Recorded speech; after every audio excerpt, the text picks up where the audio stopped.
Hello students, मैं हूं doctor Chanchal Suman, assistant professor at LNJPIT Chhapra.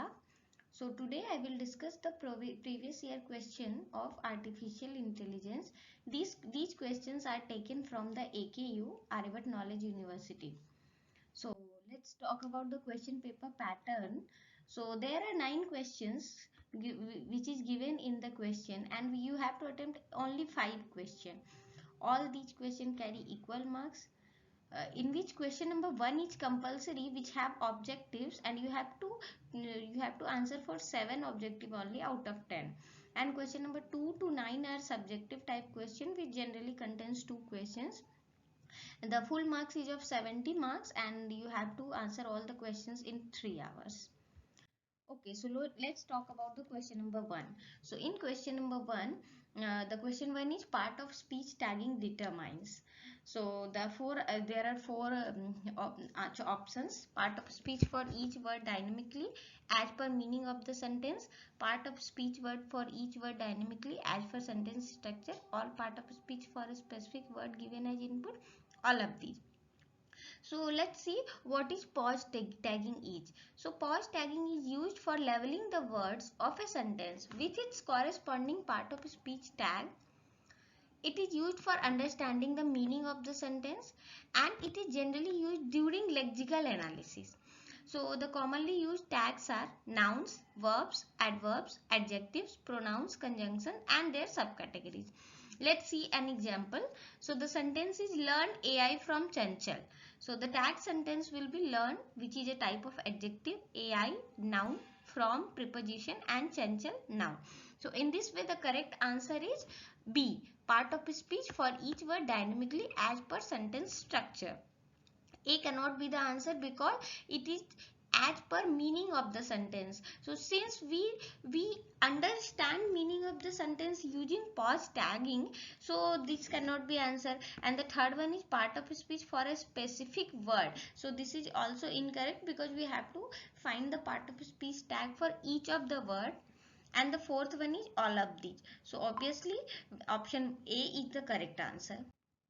Second, programming a robot by physically moving it through the trajectory you want it to be followed is called as contact sensing control, continuous path control, robot vision control, pick and place control. So let's talk about all of these 4 things one by one. So contact sensing control. In contact sensing control, it's just about programming a robot so that it can respond to physical contact. So जैसा कि नाम बता रहा है contact sensing control, तो ये जब इसको environment से physical contact मिलेगा then it will respond. Continuous path control, तो इसमें क्या होता है कि हमें कुछ अपना कंटिन्यूअस पाथ ट्रेजेक्ट्री या कुछ कर्व टाइप का पाथ देंगे और इस पे ये रोबोट अपना मूव करता है. ठीक है. रोबोट विजन कंट्रोल, इसमें हम लोग क्या करते हैं कि रोबोट को कुछ कैमरा और अदर सेंसर्स लगाते हैं जिससे कि ये इन्वायरमेंट से चीज़ों को परसीव करेगा. पिक एंड प्लेस कंट्रोल, इसमें ये क्या करते हैं कि कैसे अमेजोन या फिर कुछ कुछ काम सुनते हैं ना कि वो ड्रोन से सामानों को भेज रहा है, तो वो यही कर रहे हो कि वो कुछ चीज़ों को पिक करता है एंड जैसे लोकेशन पे उसको पहुंचाना है उस पे उसको प्लेस कर देता है. तो in this way for the question the correct answer is continuous path control. अब प्रोडक्शन रूल कंसिस्ट ऑफ, तो प्रोडक्शन रूल हमने डिस्क्रीट में भी पढ़ा है, कंपाइलर में भी पढ़ा है. तो उसमें क्या पढ़ा है हम लोगों ने कि प्रोडक्शन रूल्स होते हैं जिससे कि ग्रामर बनता है और ताकि लैंग्वेज बनता है. फ्लैट में भी पढ़ा है ना. तो production rule is equal to set of rules as well as a sequence of steps. Okay, so set of rules क्या होते हैं कि कैसे कंडीशन में कौन से रूल को अप्लाई करना, और सीक्वेंस ऑफ स्टेप्स क्या होता है कि क्या क्या चेंजेज आएंगे जिसके कारण जब हम किसी रूल को अप्लाई करेंगे. तो इसका यूजेज जनरली एआई और एक्सपर्ट सिस्टम में है. तो correct answer is a set of rules and sequence of steps.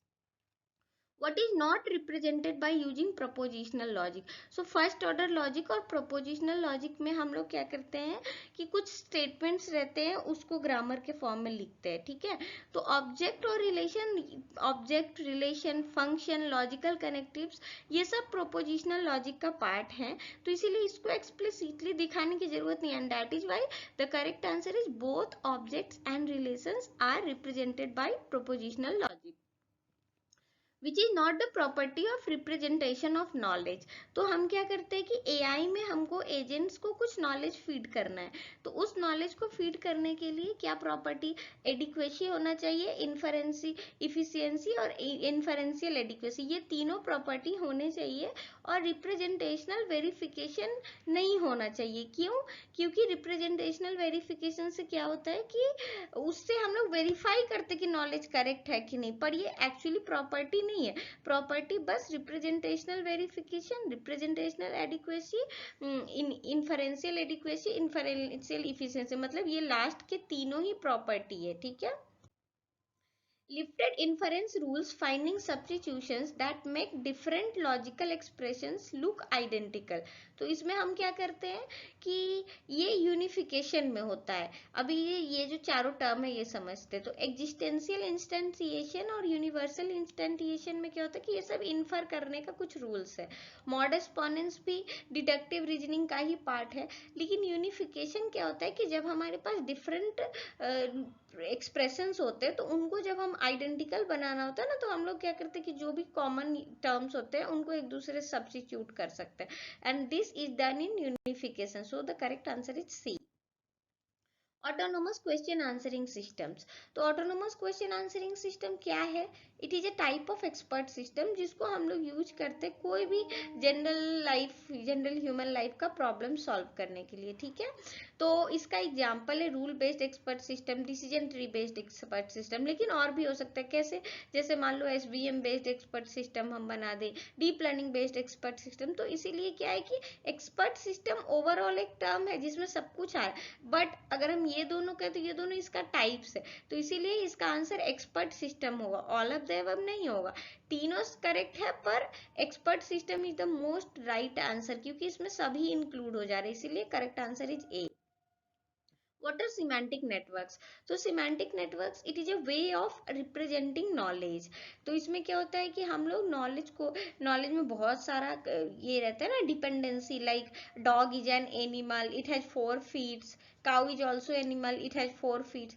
तो इसमें सब कुछ डिपेंडेंट है, तो इसको दिखाने के लिए हम लोग सिमेंटिक नेटवर्क का यूज करते हैं। जैसे ईआर डायग्राम यूज होता है डीबीएमएस में, एग्जैक्टली वैसे ही सिमेंटिक नेटवर्क हम लोग यूज करते हैं।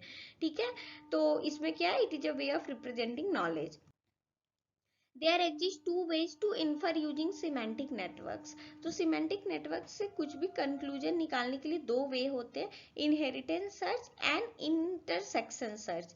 तो इनहेरिटेंस सर्च में क्या करते हैं हम लोग कि इसमें हम लोग नोड से स्टार्ट करते हैं और कंक्लूजन तक रीच करते हैं, इसके लिए इनहेरिटेंस सर्च होता है। और इंटरसेक्शन सर्च और बैकवर्ड चेनिंग क्या होता है कि इसमें हम लोग कंक्लूजन से स्टार्ट करते हैं और नोड तक जाते हैं। ठीक है।